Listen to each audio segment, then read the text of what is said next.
տեղակալներ այո այն ժամանակ Յուրի Քիմը որ հայտարարեց որ այնուամենայնիվ չեն հանդուրժի եթե էթնիկ զտումներ լինի բայց հանդուրժեց տեսանք որ ուրեմն հողի վրա այդ իրավիճակը եւ դրանից առաջ էլ նաեւ ասում որ Ստամբուլում հիշում եք տեղ ունեցավ հանդիպում Պոլսում այսինքն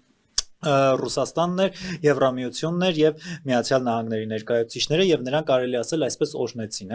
այդ էթնիկ զտումները տեղի ունեցան։ Այսինքն նույն այդ Միացյալ Նահանգների հետ ինչպես է պետք է Հայաստանը լինի դաշնակից, եթե ըստ էության նույն ոչ միայն իր խոսքին հետևողական չի լինում, այլև այս կերպ ըստ էության օրհնում է էթնիկ զտումները ընդամենը 2 օր առաջ դրանից։ Եվ բարձր որ հետախուզություն ունեին, գիտեին ինչ է կատարվելու, չէ, եթե այդ հայտարարությունը արվում է, արդեն նշանակում է որ հողի վրա սկսվել է էթնիկ զտումների գործընթացը, որտեղ շրջափակում էր, սովամահության դեպք նույնիսկ գրանցվեց, խնդրեմ։